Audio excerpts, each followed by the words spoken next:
Señores, papá Dios me ha bendecido a mí y lo digo porque el nivel de invitado de hoy que tengo me honra conocerle y me honra poder compartir con él. Una persona, un buen dominicano, un tigre por decirlo de alguna manera y sobre todo coherente con lo que dice y lo que hace. Él definitivamente, donde quiera que llega, brilla con luz propia. José La Luz nos muestra su tras el telón el día de hoy. Bienvenido. Gracias a ti, Jessy, por invitarme a tu proyecto. Te deseo mucha suerte, mucho éxito. Y yo sé que lo vas a tener porque tú conoces, tienes el know-how de cómo producir un buen contenido porque te dedicas a eso. Entonces, yo sé que vas a conectar con tus públicos reales y potenciales y te deseo lo mejor y estoy a tu orden para ayudarte a crecer. Gracias, José. Yo recuerdo que en los pasillos de RCC Media, porque tenemos la oportunidad de compartir, somos vecinos prácticamente de Así cabina. es. Siempre me decías, inténtalo, pero ¿por qué? ¿Qué tú haces Claro. detrás de cámara? Y creo que eres una de las personas que realmente ha motivado este proyecto, sobre todo para que continuemos impactando desde los escenarios en los que nos desarrollamos. Y sobre todo en mi caso con los jóvenes. Yo quiero que la gente pueda ver a un José La Luz quizás un poquito más desnudo a la persona para Si tú quieres, yo me conectar. quito No, no, no, esto. no, espera. Vamos a meter mano. Espérate, por favor, señor. Corta ahí, que se vio algo. No corté nada. Y me gustaría eso, que la gente pueda saber de dónde viene José La Luz, quién es José La Luz, qué le ha costado a José La Luz estar aquí hoy y ser la figura que representa tanto en los medios de comunicación como a nivel profesional y todas las propuestas que tienes, de las que vamos a hablar en breve, y políticamente hablando. Bueno, nada, yo vengo de un barrio de la ciudad capital, de la informalidad de mi país, el 60%. Yo vengo del ensanche Quisqueya y nada, yo tengo que agradecer la oportunidad de que mi madre era muy preocupada por el tema de la educación cuando yo fui por primera vez a la escuela, que fue una escuela, se llamaba Escuela Particular Ana, en la frontera del Quisqueya con el Millón, en la calle Doctor de Filló, con Guarocuya, con Rafael Augusto Sánchez, perdón. Esa fue mi primera escuela, una escuelita privada chulísima que nunca se me olvida. Cuando yo llegué ahí, ya mi mamá me había leído El Quijote de la Mancha. O sea, mi mamá me alfabetizó antes de entrar a la escuela con 5 o 6 años, qué sé yo. Y entonces, después yo tuve la oportunidad de que hubo un cuento de Juan Bosch que a mí me marcó, que se llama Luis Pie. Y en el Supermercado Nacional de la Núñez de Cáceres, yo vivía leyendo, ¿no? Y leyendo y leyendo y leyendo. Y una vez en ese supermercado tuve la oportunidad accidentalmente de leer ese cuento de Bosch, de cómo a Luis Pie lo maltrataban porque lo confundían con haber sido el culpable de quemar un batey, un ingenio de caña. Y eso me prendió como Juan Bosch narraba. Y luego me quedé con la aspiración de cuando yo fuera profesional poder escribir en el mismo periódico donde don Juan escribía sus temas, que era Vanguardia del Pueblo, cuando el PLD era de verdad una escuela de pensamiento. Cuando estudié comunicación en la UAS, yo empecé a estudiar Derecho, no comunicación. Pero en esa época se perdía mucho tiempo por la huelga, por toda la vaina. Y entonces dejé el Derecho y me fui a no lo dejé, sino que dejó de ser mi prioridad universitaria y empecé a estudiar periodismo a nivel técnico en el Instituto Dominicano de Periodismo de la zona colonial. Entonces yo hacía en la UAS el Derecho y en el IDP el Hiciste periodismo. 2 carreras en una. Paralela, porque cuando me impactó tanto el periodismo, dejé la UAS y después la continué en la Universidad del Caribe porque tú podías ir semipresencial. Entonces terminé en periodismo y cuando terminé en periodismo fui a una actividad donde estaba Leonel Fernández, que ya iba a ser como era el candidato del PLD. Y yo estaba en el PLD, pero yo quería que me dieran una pasantía en Vanguardia. Y entonces Leonel habló con una persona que se llama Odalis Roa, que ya falleció, y le dijo que me dieran una oportunidad. Yo no sé si Lionel se acuerda de esto, pero yo me acuerdo perfectamente. Eso fue en el Cacique, aquí en la Independencia, donde yo hablamos con él. Y entonces yo fui al PLD a hacer una pasantía. ¿Y qué edad tú tenías? Yo tenía como 20 algo de años, qué sé yo. Y entonces ahí me comencé a aprender de nuevo. Porque la escuela dominicana te pone bruta, te pone bruto. Donde yo compré... Te ponen a embotellarte, ¿no? Te pone bruto, sí. Esa escuela dominicana como está ahora, no la que yo tengo en mi cabeza. Esa escuela de ahora te desincentiva, te pone bruto, lo que te invita es a desertar. Pero el pensamiento de Bosch no. El pensamiento de Bosch te invita a ser un pensador crítico, a desarrollar el collateral thinking, a ver los procesos desde todos los ángulos. Y es con Juan Bosch, leyéndolo, que yo aprendo a leer y a pensar de manera crítica.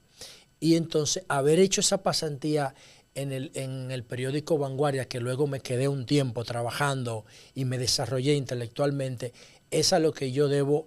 Si hay algo de éxito en mi carrera, se lo debo a haber sido formado en el PLD. Que dicho sea de paso, tú tenías que graduarte de PLDista. Eso es muy importante. Tú no podías inscribirte. No, ahora es que es un cascarón que tú vas y te inscribes. Pero sí. Cuando Bosch duraba 2 años el curso para graduarte. Yo duré 2 años para graduarme en el PLD. Tú me hablas de Bosch y me hablas de ese sentido crítico que promovió siempre.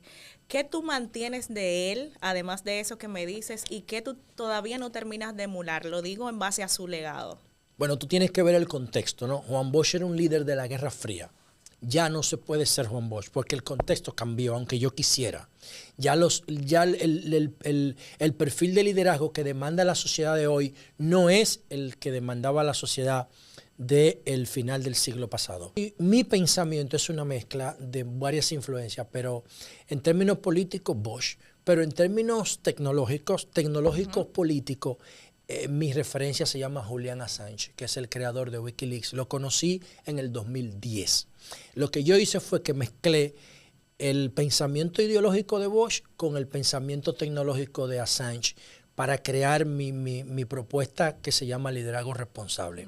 A partir del 2010 yo entendí que la política era algo más que vocear consignas, que levantar una bandera y salir a correr. Pero ya tú estabas en política en ese entonces. Sí, pero era yo estaba en política, pero sin un criterio científico. Cuando yo veo lo que hace Julian Assange con Wikileaks y lo conecto con Bosch, es que yo digo, yo tengo que ponerme a estudiar la política desde el punto de vista científico. Y en el 2013 es que planteo lo de liderazgo responsable, y en el 2014 lo presento en el aula magna de la Universidad Autónoma de Santo Domingo, que estaba reventada a las 10 de la mañana y que para mí es el acontecimiento más importante en términos políticos de mi vida. Más que haber ganado la diputación, presentar liderazgo responsable en la UAS. Tú hablas de Bosch como uno de los principales actores de tu filosofía de trabajo a nivel profesional. Para mí Bosch es el dominicano más grande después de Juan Pablo Duarte. ¿El PLD ha honrado o ha manchado su memoria? No, lo que pasa es que el éxito del PLD se debe a la institucionalidad, el éxito electoral del PLD se debe a la institucionalidad que Juan Bosch sembró, pero esa institucionalidad no resistió el comportamiento de Lionel y Danilo. En términos éticos, fueron la negación de Bosch al final, pero en términos de eficiencia sí fueron buenos. El PLD tiene la obra más eficiente de gobierno de América Latina. El problema es que esa eficiencia de gobierno se manchó con los actos de corrupción, pero el PLD tiene una obra impresionante de gobierno que cambió la República Dominicana. ¿Y cuál es la posición de José Laluz hoy sobre el PLD respecto al PLD? Bueno, el PLD me expulsó a mí. Yo debí ser el secretario general, yo debí encabezar la nueva generación en el PLD. El PLD no estuviera así ahora si yo fuera secretario general. Y yo tenía más del 60% de la intención de voto de los PLDistas. Y Danilo se ocupó de que no se votara, de que se le quitara el voto para que yo no pasara. No digo Danilo en términos personales, pero el grupo que trabaja con él. Y ahora mismo no me...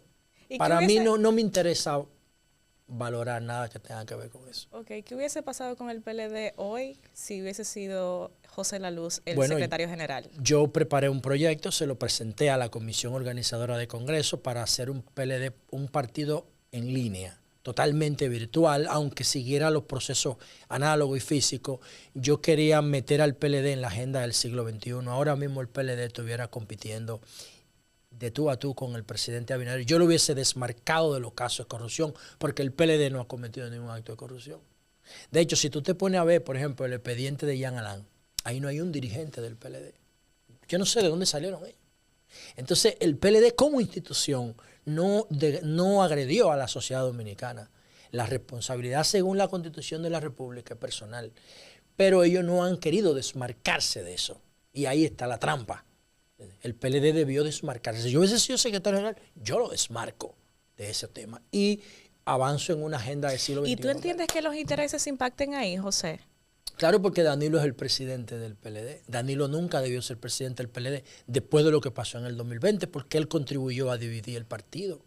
Lo dividió. Ese pleito con Leonel, absurdo, subdesarrollado, que Juan Bosch siempre criticó, Leonel y Danilo lo llevaron a su máxima ¿Y tú expresión. apostaste a esa división del PLD o tú apostaste a que se mantenga unido? Claro, ¿Cuál era la posición mi de posición, José en ese no, momento? es que Reinaldo Paredes siempre me decía, incluso tengo mensaje de él en mi teléfono,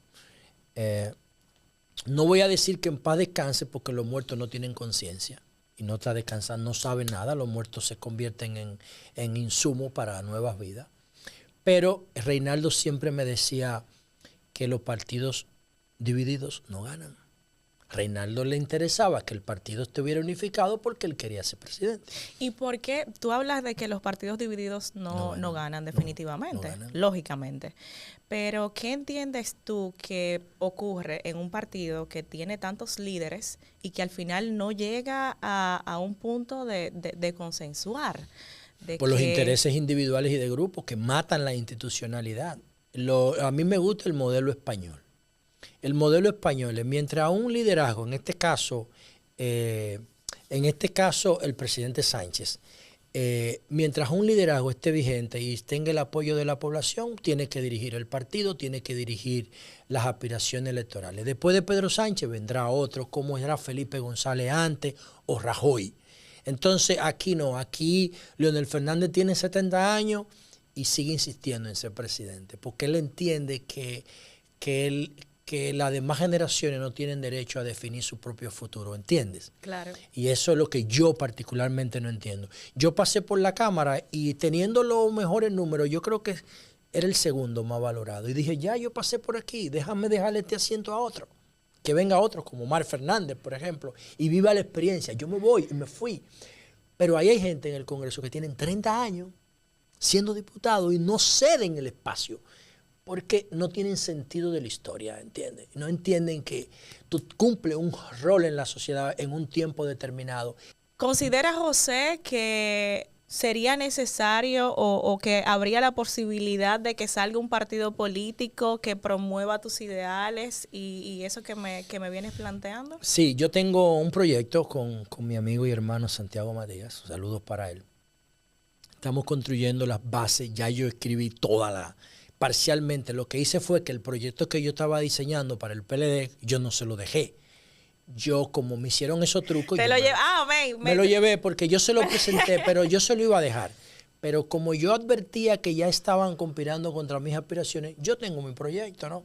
Y entonces estamos trabajando en las bases para construir un partido político urbano, una ideología urbana que yo pienso que es el mayor acontecimiento sociológico y cultural de la sociedad dominicana después de la revolución de 1965. Es el movimiento urbano que está cambiándolo todo.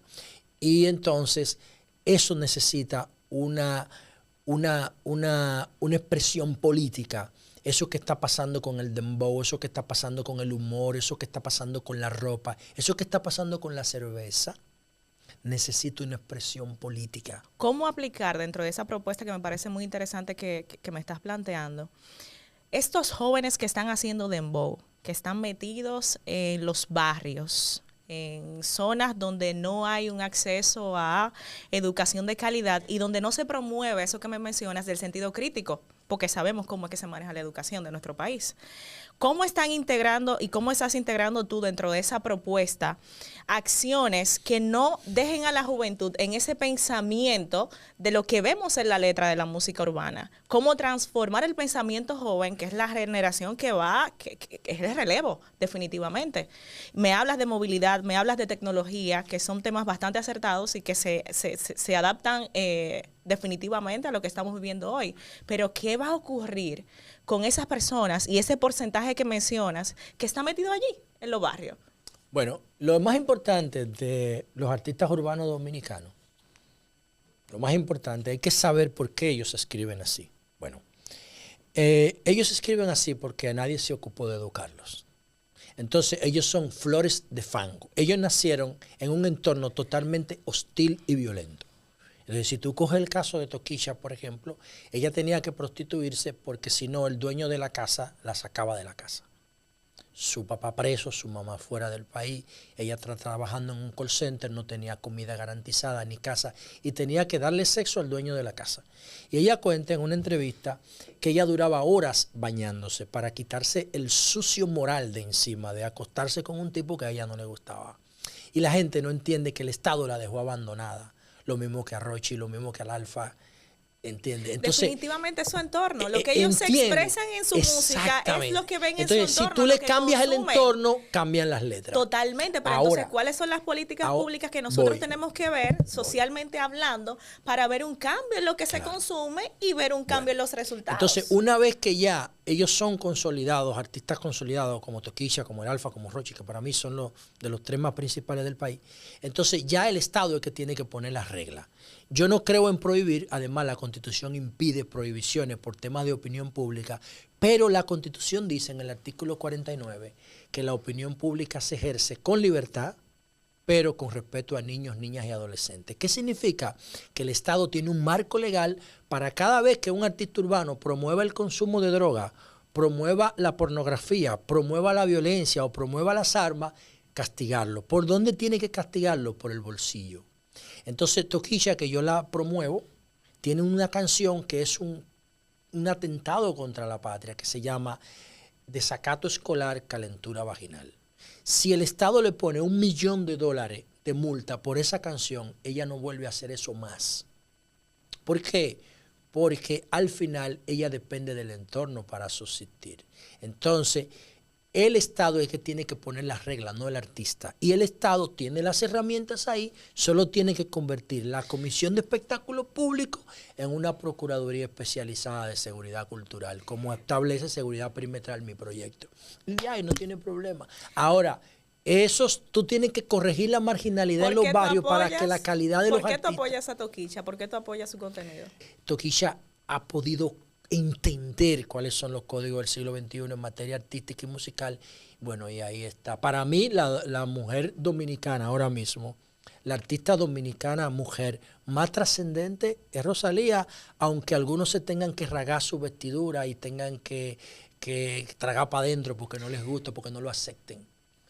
Yo no sé si tú lo aceptas mucho porque te estoy mirando. Nosotros hemos entrado a un tema que de verdad me marca mucho. ¿Tú sabes por qué, José? Porque al final nosotros como comunicadores, como periodistas, y ahí me incluyo, tenemos la responsabilidad de transformar en base a nuestro discurso, porque la gente consume lo que le damos.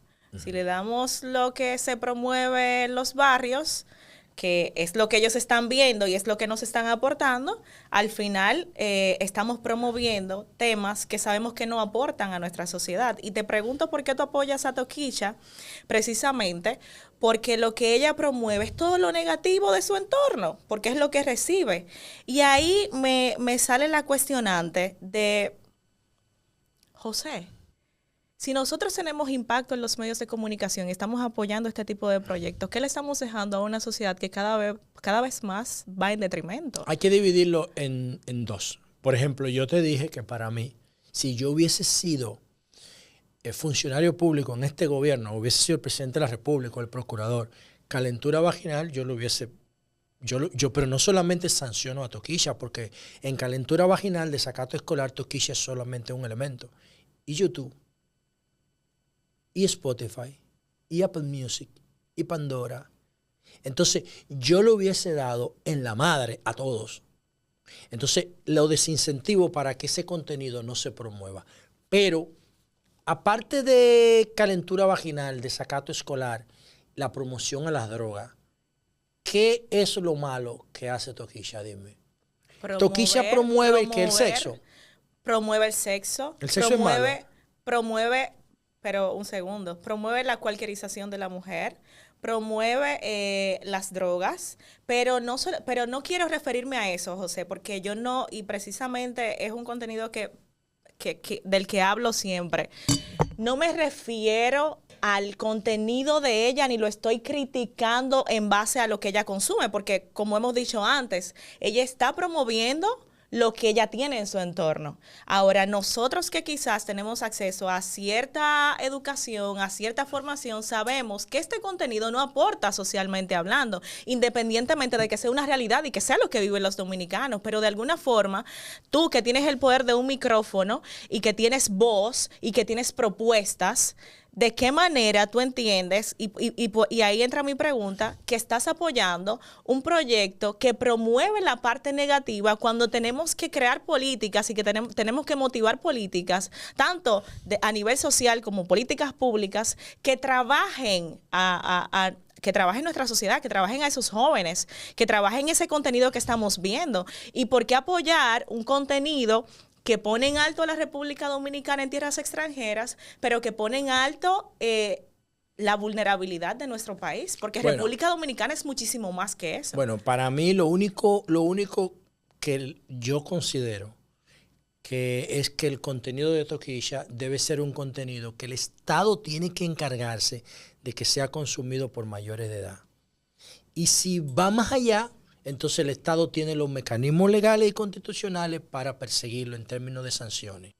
Yo apoyo la parte cultural de que los pobres estén empoderados por la tecnología. De la única manera que Toquilla es lo que es, o el Alfa de Herrera o Rochi de los frailes, es por la tecnología, no porque el Estado los educó.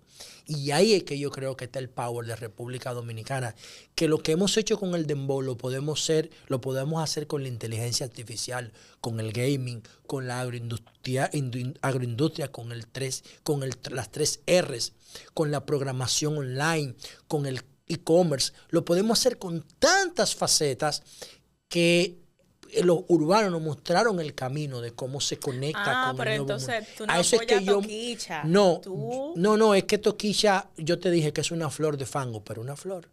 O sea, Toquilla tiene un talento increíble que simplemente ese talento se desarrolló en un entorno hostil. Pero si Toquilla hubiese tenido la oportunidad de Juan Luis Guerra de ir a ver qué hubiese pasado. Pero al final, este modelo es el que tú quieres adoptar para imponer esas propuestas que me estás diciendo. Bueno, no es que José La Luz apoya te voy a dar un dato. El dembow es una marca nacional. Pero es el camino que tú quieres adoptar como herramienta. La cultura urbana, porque lo que en realidad, la cultura que nosotros le llamamos cultura urbana, no es más que el empoderamiento de los nativos digitales.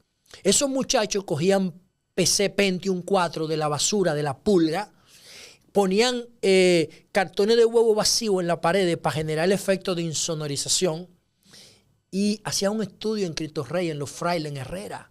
Esos muchachos son genios. Supervivencia, claro. ¿Entiendes? Entonces, eso es lo que yo valoro, el empoderamiento. Son nativos digitales. Entonces, esos códigos del dembow, que es una marca país nuestra, eso no existe en ninguna parte del mundo. En Puerto Rico está el reggaetón. Pero en República Dominicana lo único que no es nuestro del dembow es el nombre, creo que es jamaiquino. Pero la esencia, los colores del dembow son nuestros. Es una marca país como el merengue, como la bachata. Y si fuera por mí, el Ministerio de Cultura, ¿sabe qué? Girara en torno al dembow. Porque la música clásica no es mía, la ópera no es mía, el ballet clásico no es mío, la música de cámara no es mía. ¿Por qué yo estoy promoviendo eso? Yo tengo que promover lo mío, el dembow, la bachata y el merengue, que son míos. Y hacer un trabajo integral, porque si queremos promover el dembow como parte de nuestra, entonces hay que trabajar el contenido del dembow. Hablemos un poquito de liderazgo responsable. A mí me gustaría que tú arrojes luz a los jóvenes sobre este proyecto. Bueno, liderazgo responsable es impracticable ahora mismo, es un aspiracional. Liderazgo responsable no es un nombre, es una configuración que se da cuando las sociedades maduran ciertas características. Ahora mismo en República Dominicana no hay condiciones para liderazgo responsable. ¿Por qué?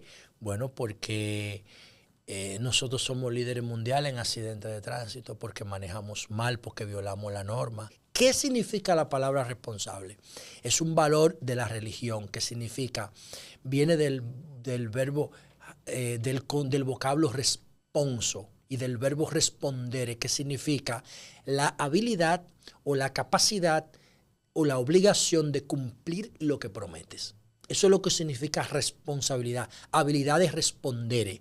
Entonces, aquí no hay condiciones, pero yo no estoy haciendo eso para la realidad. Yo lo estoy haciendo pensando en el futuro, en las nuevas, porque si yo veo en las nuevas generaciones, porque yo veo la potencialidad de nuestro pueblo.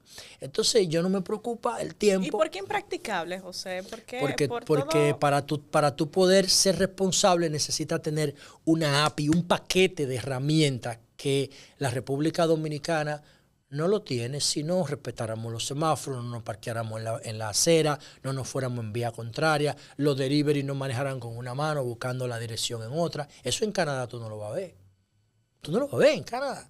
En Canadá tú puedes ver que nadie te está mirando, pero la gente no se parquea en la acera o no tira la basura en la calle. Entonces, el promedio académico de nuestro país, de tu país, del mío, ¿tú sabes cuál es? 5º grado de primaria. Y de una primaria chatarra, que pone la gente bruta. Entonces, ¿cómo tú vas a practicar responsabilidad cuando la mayoría no tiene las herramientas de la responsabilidad incluida en su diario vivir? ¿Cómo sería una República Dominicana con liderazgo responsable? Una locura, porque tenemos las playas lindísimas, tenemos la gente lindísima, tenemos un clima chulísimo. Somos uno de los países mejor ubicados del mundo, estamos en el centro de América y tenemos un paquete de recursos naturales, pero tenemos un 60% de informalidad, de marginalidad, de gente que vive de modo improvisado. Y eso impide que nosotros saquemos a flote nuestras potencialidades. José, hablando de controversias, tú has estado involucrado en muchísimas. ¿Han sido motivadas o han sido situaciones que se han generado de manera orgánica, quizás a favor o en tu contra? Bueno, no, esas son cosas propias de mi trabajo. El último problema lo tuve con Zoila, mi compañera de plataforma. La controversia que yo, por lo menos en la que yo participo, no es que yo dirijo eso. A mí, yo no necesito eso ni lo procuro. Simplemente que mi forma de plantear los problemas, de abordarlos, generan esa viralidad o esos conflictos, qué sé yo. ¿Qué pasa con la salud mental de República Dominicana? Como todos los países del siglo XXI, o sea, la gente tiene una idea equivocada de la felicidad, muy trastornada. Es que es intermitente, perdón. Yo siento que la felicidad es intermitente, José. No podemos estar en constante felicidad porque somos seres humanos y vivimos en constantes cambios. No confunda, no sé si tú estás confundiendo o si quieres decir placer. Una cosa es el placer, que es momentáneo. ¿Qué piensa José La Luz sobre el Ministerio Público actual?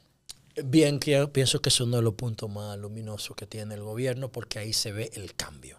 O sea, el presidente Abinader ha respetado la independencia del Ministerio Público, pero eso tiene que institucionalizarse porque sigue dependiendo de un decreto.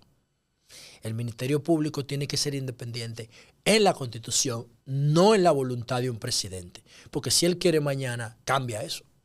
Porque la Constitución le da el derecho de hacerlo como presidente de la República. Pero todo el mundo reconoce que en materia de Ministerio Público son los números que mejor que el presidente tiene. Ahí en el manejo de la economía, en el manejo de la crisis del COVID, me parece que el gobierno lo ha hecho bien. ¿Dónde no lo ha hecho bien? En materia de seguridad, en materia de tránsito y transporte, en materia de educación. Pienso que el cambio todavía no ha llegado. ¿Ha recibido, José La Luz, propuestas indecentes? Bueno, te voy a dar un dato. Cuando yo estuve en el Congreso, que presenté muchos proyectos, uno de los que yo logré, que nada más logré que me aprobaran 3 proyectos, creo que de 17 que dejé. Uno de los proyectos más interesantes fue el que yo escribí sobre los principios del financiamiento electoral. ¿Cuáles son los principios del financiamiento electoral? Los principios del financiamiento electoral son los que regulan el marco de aportes a una candidatura o a un proyecto político. Está regulado la parte pública a través de la Junta. En años electorales se le entrega a los partidos políticos el 0.5 del presupuesto. Y en años no electorales el 0.25. ¿Qué es lo que pasa?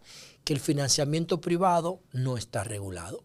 Entonces viene un empresario, viene un funcionario, viene un narco, viene un banquero de lotería y te ofrece 2, 3, 4, 5, 6, 10, 15, 20, 30 millones. Yo fui candidato y me lo ofrecían. Entonces, ¿qué pasa si tú no lo coges? Se lo dan a tu competencia y te explotan. ¿Tú lo tomaste? No, yo te estoy diciendo, yo no tuve la necesidad por 2 cosas. Primero, porque yo estaba muy cómodo en la plataforma de medios. El 80% de un presupuesto electoral se lo lleva la publicidad. Y entonces yo tenía la publicidad del medio donde trabajo. Además de mis redes, yo tengo una comunidad de seguidores de más de 500,000 de personas. Yo no necesito. Y mi mensaje a la clase media, yo no tenía que competir por dinero.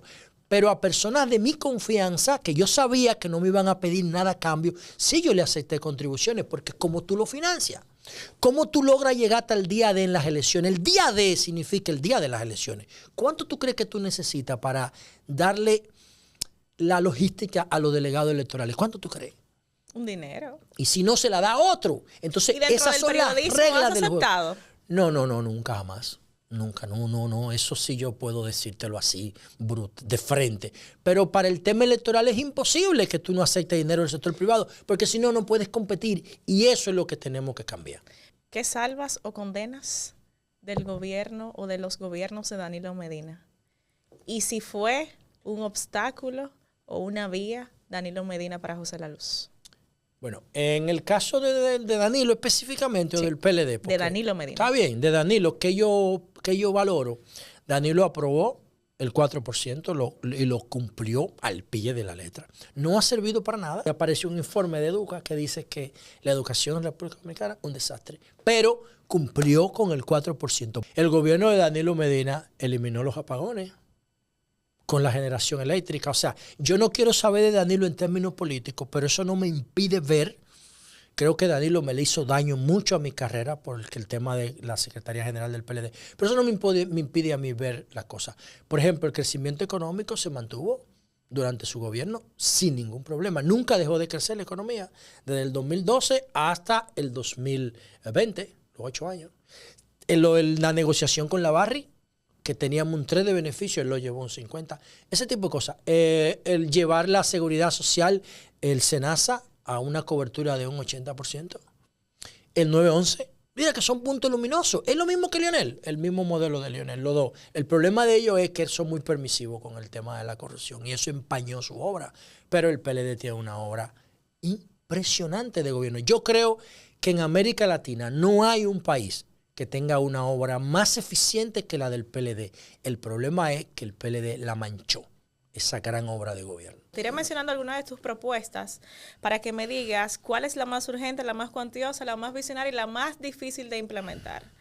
Seguridad perimetral, botón de pánico, okay, gobierno electrónico, revisión de matrimonio, para mí importantísimo, sí, y salud inteligente.